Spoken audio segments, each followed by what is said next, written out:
Buenos días, bienvenidos a su programa Contacto Directo. Hoy es jueves 10 de junio del 2021. El retorno a clases presenciales en todo el país, cómo avanza el proceso de vacunación también de maestros, de todo el personal de las instituciones, los planes de contingencia, las proyecciones para vacunar después a los menores de edad.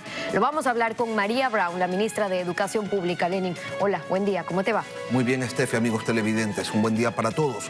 Desde el sector de la salud hay reparos, en cambio, al retorno presencial de clases, porque la pandemia aún no se plaza del Foro Vanguardista de Salud y comisionado del Colegio de Médicos de Guayas. La actualidad, los protagonistas, el análisis y la información en Contacto Directo.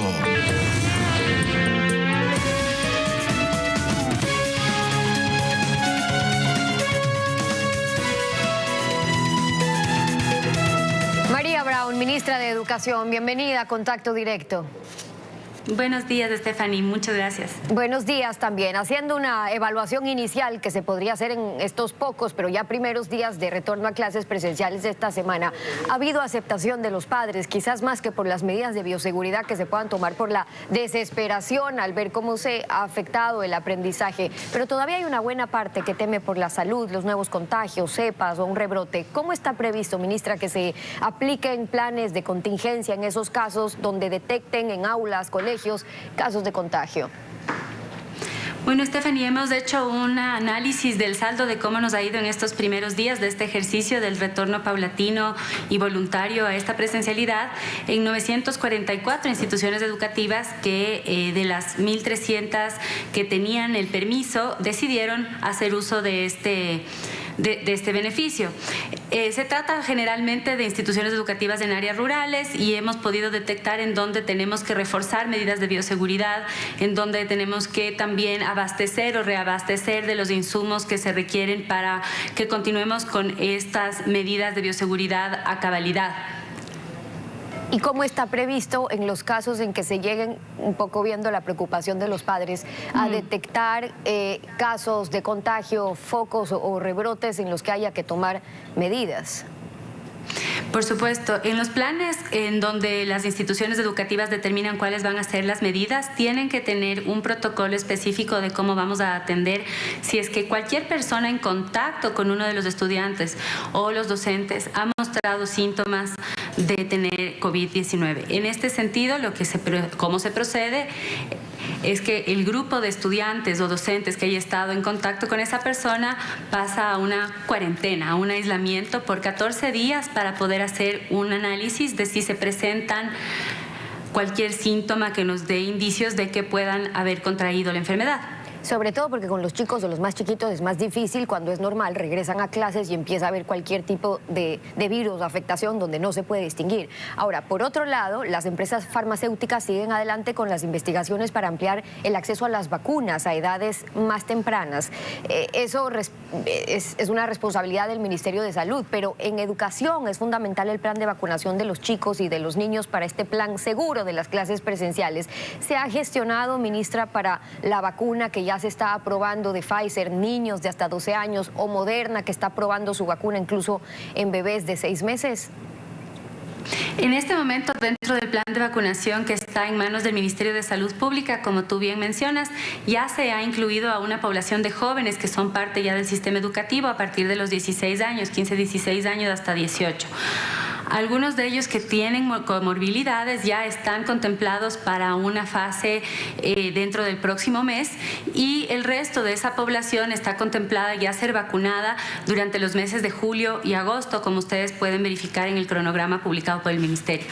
Lo que nos ha indicado la ministra de Salud es, conforme avancen estas investigaciones de estas vacunas que tú mencionas y las pruebas en niños, podremos ir aumentando la cantidad de la población y reduciendo la edad a ser incluida en el plan de vacunación a futuro y avanzando tan rápido cuanto nos permita pues también el ritmo de adquisición de las vacunas y de la tecnología, del avance de la tecnología y la ciencia. Hay niños con problemas de salud subyacentes que tienen mayor probabilidad de ser hospitalizados o que el COVID les puede afectar más. Por eso las medidas de bioseguridad son clave. Los maestros están vacunados ya en un 90%, el personal de las escuelas, del colegio, ¿se ha cumplido eso en su totalidad?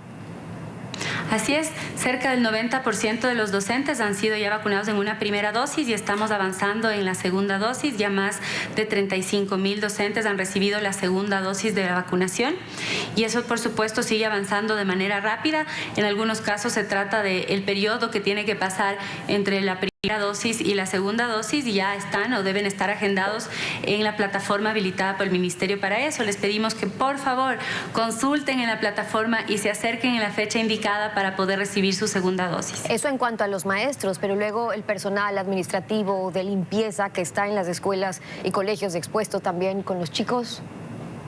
También están en la lista, muchos de ellos ya recibieron la primera dosis, también fueron vacunados tanto los departamentos de consejería estudiantil como los directivos y personal administrativo de las instituciones educativas públicas, privadas, fiscomisionales y municipales a nivel nacional. Por eso ustedes podrán ver que las cifras de vacunación de la primera dosis en el ámbito educativo superan los 200,000 personas, cuando en realidad los docentes del sistema fiscal son 160,000. Por eso hay ese monto incrementado. Y tú me preguntabas, Stephanie, sobre estudiantes que tienen alguna comorbilidad. Esto sí es importante y creo que es un llamado a la comunidad. Cuando los estudiantes tienen una condición subyacente, como tú mencionabas, o cualquier otra que pueda complicar una situación de enfermedad, lo adecuado sería que en ese caso la familia opte por mantener al estudiante en el hogar, en su casa, en educación a distancia. Ayer hicimos un recorrido por colegios fiscales y vemos ahí, ministra, una diferencia abismal en cuanto a medidas de bioseguridad, por ejemplo. Ahí no estamos hablando de señalética, con las justas hay algo de distanciamiento. Los padres de familia nos cuentan que son ellos mismos los que están teniendo que desinfectar el puesto, el pupitre de sus hijos. El ministerio tiene un presupuesto destinado para estos planteles fiscales, para corregir, para reparar. Otros están sin pupitres, nos dicen, porque en la pandemia les robaron todo. Entonces ahí la solución es que tengan el presupuesto para entrar de inmediato. Así es. Este tema es recurrente en todo el país. Hemos hecho un levantamiento de cuál es la situación de las instituciones educativas, tanto en su dotación de equipamiento como en su infraestructura, y definitivamente vamos a tener que hacer intervenciones muy importantes. Se ha decidido, Stephanie, iniciar con $2.490.000 en 73 instituciones educativas, 8 en régimen costa, 65 y régimen sierra, que estaban en una situación de necesidad imperante de mantenimiento. También se ha habilitado ya una cuenta a todos los distritos educativos del país para, como te mencionaba al inicio, reabastecer de estos insumos necesarios para las medidas de bioseguridad. Ahora, siempre también está muy bienvenida esta participación de la comunidad. Ellos nos han ayudado, los padres de familia han sido incondicionales en este proceso. Recordemos que en el proceso de solicitud del permiso de retorno son las familias las que han solicitado que esto sea así, en acuerdo, por supuesto, con los docentes y los directivos, y por tanto han apoyado en mingas para arreglar el espacio, para limpiar el espacio, para readecuar.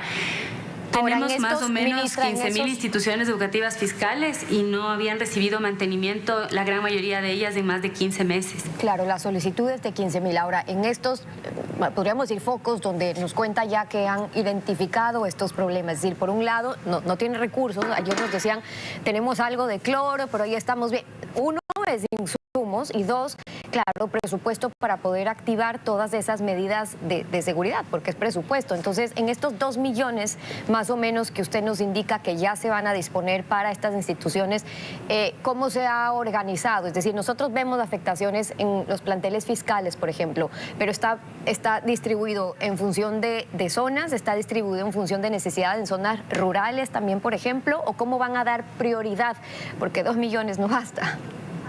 No, por supuesto, y esto, como te decía, está destinado solamente a esas más de 70 instituciones educativas, 73 para ser exactas, pero esto es parte del inicio de un plan de intervención paulatino, tanto en mantenimiento como en intervenciones de infraestructura.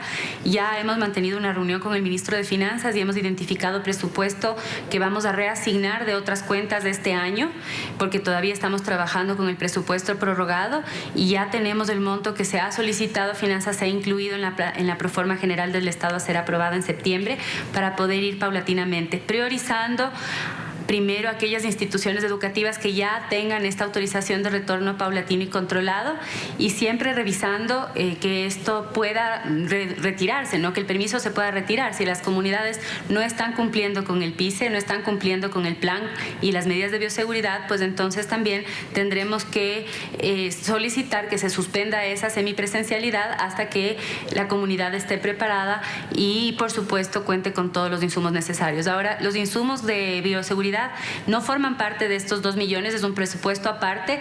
Ya se ha solicitado la compra a los distritos al inicio de esta semana y esperamos que en estos días también ya comencemos a entregar estos alcohol, etcétera, a las instituciones educativas que están ya recibiendo a los estudiantes de manera semipresencial. Esto sería presupuesto aparte. Ahora, que el sector privado ha creado también este fideicomiso para donar, para ayudar en lo que más se requiera, para agilitar el proceso de vacunación, brigadas de salud, insumos. ¿Hay posibilidad de coordinar ahí, por ejemplo, que se pueda ir a los establecimientos educativos, que es donde ya sabemos que van a estar los chicos más expuestos, para gestionar también ahí un aceleramiento en lo que requieren ahora las escuelas y los colegios? Así es, en las 1.100 comunidades rurales en donde se había solicitado un retorno paulatino y controlado, se acordó con la ministra de Salud, Jimena Garzón, enviar la lista al Ministerio de Salud para que también se pueda acelerar incluso la vacunación de los padres de familia y miembros de esa comunidad. Esto sucederá también de manera paulatina, por supuesto, y sobre todo priorizando estas áreas rurales, que son la gran mayoría de los casos en donde tenemos estos retornos. Ahora que habla de los padres de familia, hay un impacto social muy fuerte que ha afectado a las familias en esta pandemia. Los padres están más estresados, con problemas económicos, otros en depresión porque perdieron algún familiar. La educación emocional de los padres, de los educadores, es primordial en esta etapa de reinserción. UNICEF les ha hecho un pedido también para que el Ministerio fomente buenas prácticas de crianza, de salud mental de los padres. ¿Esto está contemplado?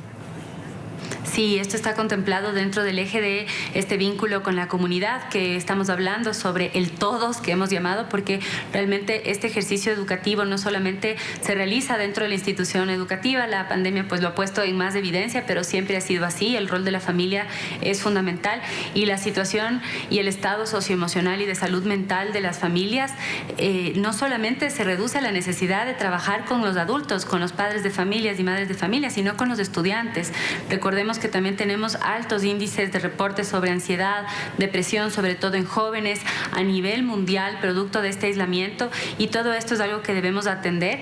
Para ello, Stephanie, vamos a hacer estas brigadas que les hemos comentado, que se llaman puntos de encuentro, en donde también podamos realizar preguntas básicas a los estudiantes de todos los niveles, de cómo se han sentido, cómo han pasado esta pandemia, y poder identificar alertas sobre depresión o cualquier problema a la salud mental o estado también socioemocional, para que con nuestros departamentos de consejería estudiantil y en algunos casos del Ministerio de Salud Pública poder intervenir y atender estos casos. ¿Está previsto un censo para saber cuál fue la deserción, cuántos chicos abandonaron los colegios, las escuelas? Pero luego el reto es cómo van a hacer o cómo se puede lograr que estos chicos vuelvan, los menores de edad, que no se queden en la casa, o peor aún trabajando, y peor aún sin aprender. ¿Qué hacer con esa cifra de abandono? Bueno, ahora tenemos un estimado nada más, que es 90.000 estudiantes que están en abandono escolar, o más bien dicho, yo diría excluidos del sistema educativo, porque no es que han dejado de estudiar por una decisión consciente y deseada, sino que se han visto excluidos de este sistema. Esta cifra sale de una encuesta realizada por UNICEF, pero es una estimación, y con el censo vamos a tener una cifra más exacta y poder conocer cuáles son las principales causas. Varias son las medidas que tenemos que tomar. La primera es un movimiento general de la comunidad, en donde existe esta corresponsabilidad de empujar a que todas las familias y niños acudan al sistema educativo, que no dejen de estudiar, en un movimiento por la continuidad de la educación en donde todos participemos de manera muy activa. Pero también tenemos que trabajar en buscar a estos estudiantes de manera casi uno a uno. Tenemos que desplegar personal del Ministerio de Educación en brigadas para que vayan por las comunidades consultando y preguntando si hay niños que no están estudiando, e invitando, informando a las familias sobre cómo pueden trabajar con el Ministerio de Educación y la comunidad para que esto deje de suceder y poder llamarlos nuevamente al sistema. Eso para los chicos que no están yendo ahora mismo a clases o que no están estudiando. Otra preocupación de los padres es la nivelación. ¿Cómo está previsto en términos de calidad, en cambio, de la calidad de educación con esta modalidad semipresencial también, que hay menos chicos, menos profesoras, menos horas en ciertos casos, que no se afecte la calidad, que aún va a depender en muchos casos de modalidades virtuales? Así es, vamos a tener todavía un tiempo prolongado en donde tengamos que convivir en modalidades presenciales, semipresenciales y a distancia, y esto no está mal. Son 3 ofertas educativas que han convivido en la educación por mucho tiempo y lo que tenemos que hacer es tratar de mejorar esos servicios. Ahora, sobre la calidad y las brechas que se generan en este momento, definitivamente los estudiantes que no han tenido acceso a tecnología normalmente, típicamente, van a tener una brecha respecto a aquellos que sí han podido tener un contacto más permanente. Este censo, esta evaluación nos permitirá conocer la magnitud de esas brechas, las diferencias y cuál es el nivel de rezago para también definir cuáles son las medidas de nivelación, que no necesariamente son las mismas en cada institución educativa ni para cada estudiante, sino que tenemos que generar un plan adecuado a cada uno de los entornos, porque no es lo mismo una institución educativa particular que tiene mucha conectividad, que tiene la posibilidad de acceso a tecnología, en donde los estudiantes, pese a sí tener dificultades en la conectividad y no ser lo mismo que la presencialidad, han avanzado mucho más que a lo mejor un estudiante en un área rural que no ha podido contactarse por ningún medio con su docente. Y que entonces, no pueden, además, ahí las medidas son distintas. Y que no pueden además conectarse, y además que les cuesta, y además que el gobierno sigue imponiendo un impuesto de consumo especial de ICE a lo que tiene que ver con el internet y la conexión, que es un tema que hay que trabajarlo para poder lograr que en efecto se puedan conectar online. Termino con esto, ministra, pero no deja de ser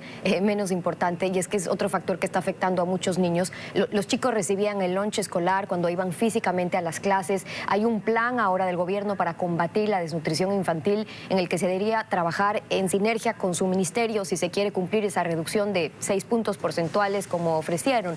Para esto no puede faltar presupuesto tampoco en educación. ¿Ha podido en este corto tiempo revisar ya cómo están también esos números para que no sea en educación que falte para cumplir también lo ofrecido en esa rama?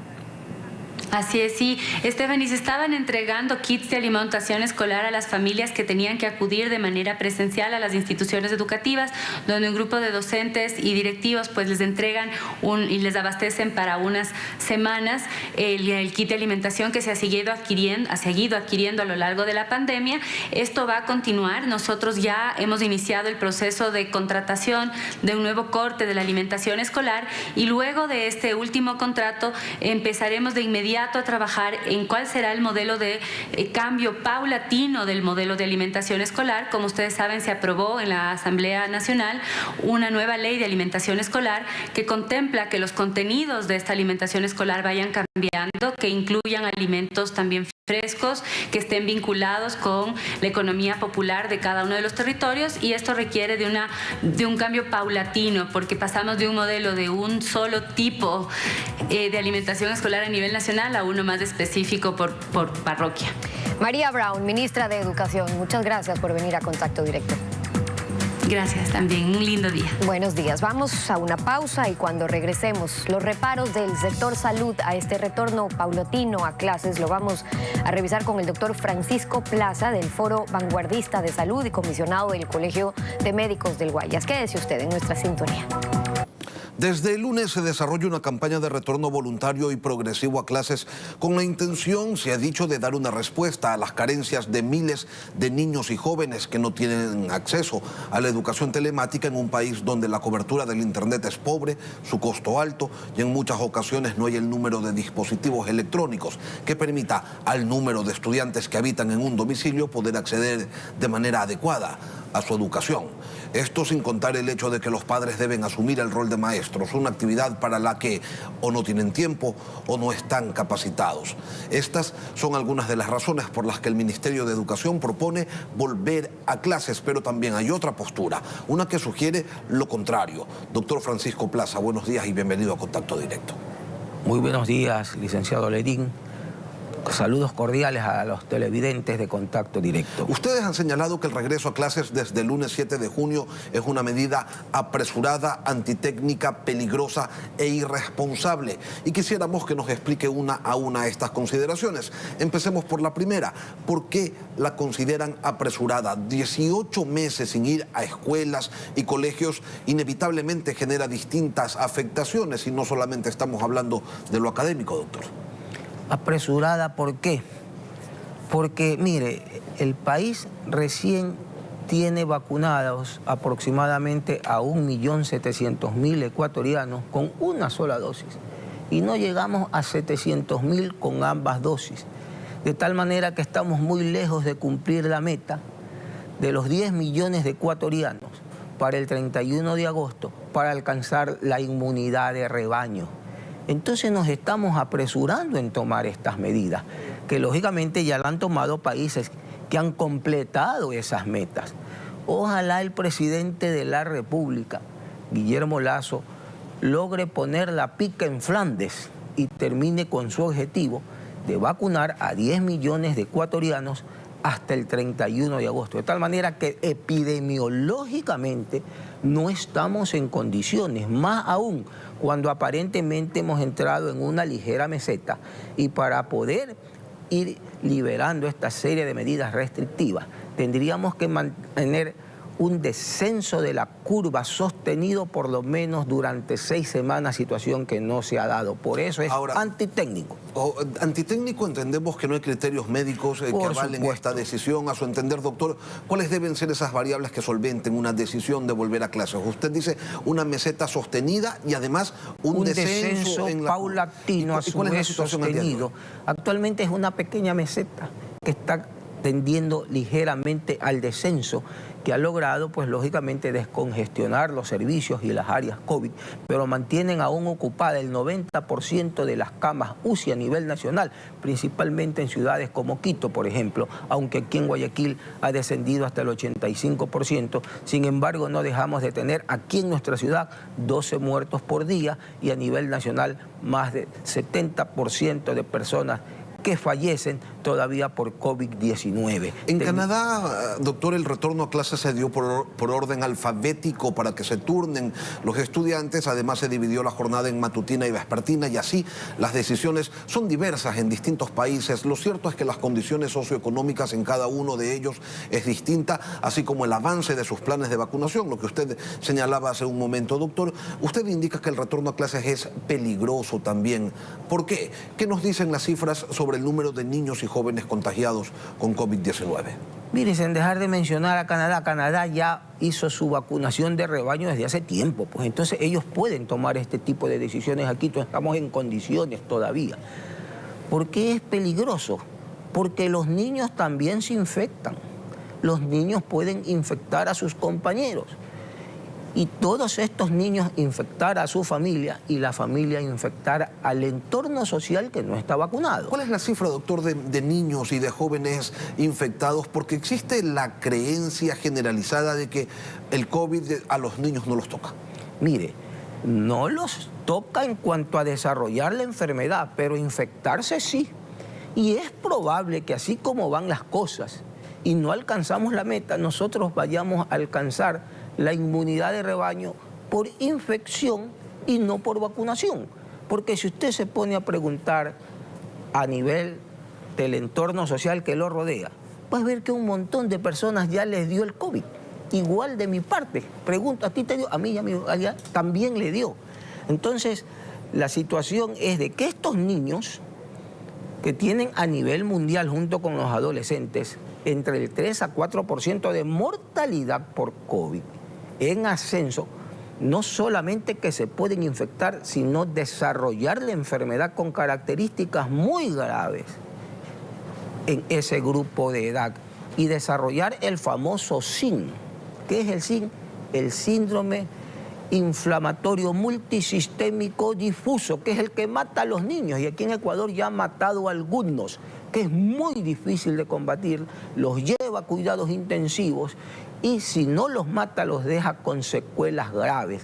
Conozco de 2 menores que quedaron con fístulas gastroesofágicas, no pueden tragar porque los alimentos se le van a los pulmones y están viviendo con una sonda. No podemos arriesgar a nuestros niños y a nuestros jóvenes con este tipo de decisiones. ¿Es por ello que usted señala que la decisión de volver a clases es irresponsable?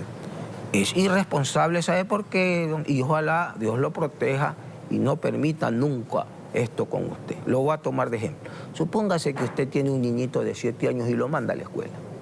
Si se enferma el niño, ¿quién le responde por el niño? Lo primero que le va a decir la señora ministra que acaba de intervenir, la culpa mía no es porque usted lo mandó voluntariamente a clases. Eso es ser irresponsable, pues. Ella le va a pagar la unidad de cuidados intensivos, ella le va a poder devolver a usted los costos que va a gastar en la enfermedad, ella va a poder reponer la vida de un niño con toda seguridad, no se lavarán las manos. ¿Qué es lo Por eso es irresponsable. ¿Qué es lo responsable entonces, doctor? ¿Cómo debería configurarse a su criterio el retorno a la educación presencial? ¿Cuánto tiempo más habría que esperar? Pero sobre todo, doctor, ¿cuáles son esas particularidades que se deben tomar en cuenta, esas particularidades de la sociedad ecuatoriana que se deben tomar en cuenta para un retorno a clases seguro? El retorno a clases seguro debe ser de la siguiente manera, empezando por lo que declara la propia señora ministra, que hay un montón de escuelas que se le han robado hasta las bancas. No tienen las condiciones necesarias desde el punto de vista sanitario para medidas de bioseguridad perfectamente bien cumplidas. No hay lavabos, no hay servicios higiénicos, ni siquiera les llega el agua. El Colegio de Médicos no solamente critica, sino que tras de cada crítica y cuestionamiento plantea soluciones. ¿Cuándo debemos regresar a clases? A partir del 1 de septiembre, dándole oportunidad al presidente Lasso que cumpla con su palabra, pues nos lleve a la inmunidad de rebaño. Ahí podemos recién empezar a dar estos pasos. ¿Y quiénes deben de regresar a clase en primer lugar? El nivel superior, los universitarios, paulatinamente durante todo ese mes, porque se sobreentiende que los mayores de 16 años ya van a estar vacunados para el 31 de agosto. Después de ello, durante el mes de octubre, probablemente vacunar al grupo etario comprendido entre los 11 a 16 años, que son nuestros adolescentes, con la vacuna de Pfizer-BioNTech, que es la que se recomienda para ello. ¿Para qué? Para que el ciclo diversificado alcance a llegar este año a clases presenciales. Y por último, aquellos que están en los 3 últimos años de ciclo básico, los menores de 11 años no deben regresar, sino hasta el próximo año cuando todos estemos vacunados. Doctor, no puedo cerrar esta entrevista sin dejar de preguntarle, del 1 al 10, ¿cómo califica el plan de vacunación 900? ¿Cómo observa el desarrollo de esta iniciativa? 7 sobre 10. ¿Qué está fallando? Está fallando mucho la logística. No se tomó el impulso que le dio el ministro anterior, Salinas, que logró vacunar a cerca de 1.300.000 ecuatorianos en 3 semanas. ¿El ausentismo cómo se... Una campaña de información correcta, porque hay muchos bulos a nivel del internet, que nos vamos a morir después de 2 años, que nos están inyectando un chip electrónico, que nuestro genoma va a cambiar, que nos vamos a quedar estériles, lo cual es falso. El gobierno debe orientar una campaña de información correcta para alentar a la ciudadanía a que se vacune y evitar este ausentismo del 30%. Además de que hay escasez de vacunas, y también es muy importante destacar que hay que preparar personal para ciertas áreas que están muy congestionadas, no queden los pacientes sin ser o las personas sin ser vacunadas adecuadamente. Doctor Francisco Plaza, gracias por acompañarnos hoy aquí en Contacto Directo. Una pausa y volvemos. Despedimos esta emisión de Contacto Directo. Ya vienen las noticias, Lenin. Mañana nos volveremos a encontrar 6:55 con las entrevistas a través de la señal de Guamis.